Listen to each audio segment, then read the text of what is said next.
Biden and Joe Biden. I should have never gone to the rally. I was just there for the free snacks, maybe snap a few pictures for social media, nothing serious. But then he whispered to me, not from the stage, from right behind me. "Hey there, sport!" I jumped. Joe Biden was inches from my ear. He smiled, too wide, too many teeth. You ever hear about the thing? My stomach clenched. The air shifted like the whole world had turned slightly off balance. I forced a laugh. A what thing? His grip tightened on my shoulder. You know the thing. The crowd vanished. It was just me and him. And the whispering wouldn't stop. I woke up in a dimly lit room. Not my bed, not my house. A massive seal of the President of the United States loomed over me. I was in the White House. But something was wrong. The paintings on the walls blinked. The chandeliers flickered in time with my heartbeat. And then I heard it, the unmistakable shuffling of loafers on carpet. Slow, unstoppable. A voice echoed down the hallway. "Listen here, Jack." Oh God. I bolted to the door, locked. I turned back. The shuffling got closer. The air smelled like ice cream and history. Then a shadow in the doorway. Joe Biden, grinning too wide. His eyes were far away, staring into some unseen dimension. And then he started moving toward me in slow motion.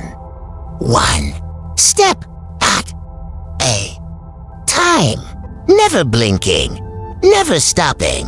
I darted into the hallway, dodging mysterious teleprompters and half-eaten chocolate chip cookies.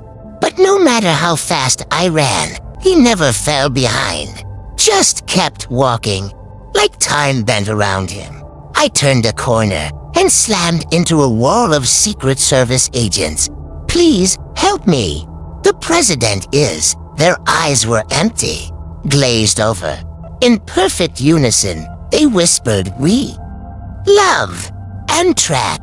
I backed away. What behind me? Joe's voice boomed through the hallway. "It's time for a malarkey check." The agents lunged. I ducked, sprinting toward the nearest exit. But the White House was shifting. Doors disappeared. Corridors looped in on themselves. No matter which way I ran, I always ended up back in the same room. And Joe was always closer, whispering. I stumbled into the Oval Office. A single chair sat in the center. On the desk, a bowl of melting vanilla ice cream. Joe stepped in behind me. The door vanished. He gestured to the chair. "Sit down, sport. Let's have a little chat." I hesitated. His grin widened. "Come on, man. You don't want to disappoint me, do ya?" My body moved on its own. I sat. He slid the ice cream toward me. "Take a bite." I stared at the spoon. I knew deep in my soul, if I ate it, I'd never leave. I'd become one of them.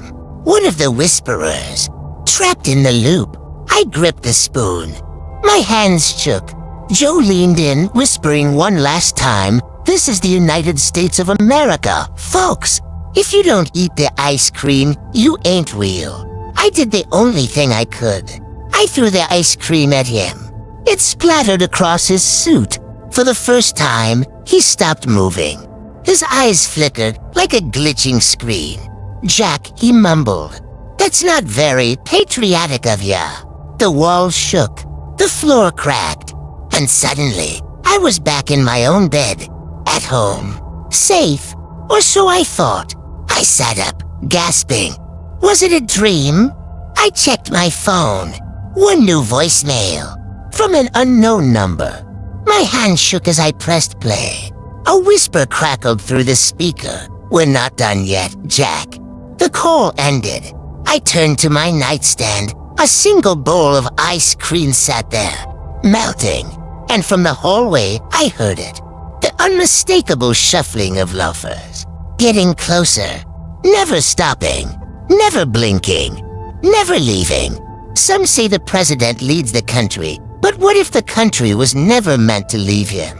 Welcome to the Bidening, where the malarkey never stops. Listen up, Jack. You're in danger. The whispers are getting closer. The ice cream is melting. And if you don't take action now, you might wake up in a never-ending loop of political horror. Like this video before you get trapped in an eternal Amtrak ride with no stops. Subscribe or risk waking up in the Oval Office with no memory of how you got there. Comment below. What's the scariest thing a politician could whisper to you in the dark? Come back every Monday for a new terrifying politician horror story. Some may be true, some may not. But does that even matter anymore? Turn on notifications before you hear a mysterious voicemail at 3 a.m. Because in the Bidening you don't choose the horror chooses you. No malarkey, Jack. You'll be back.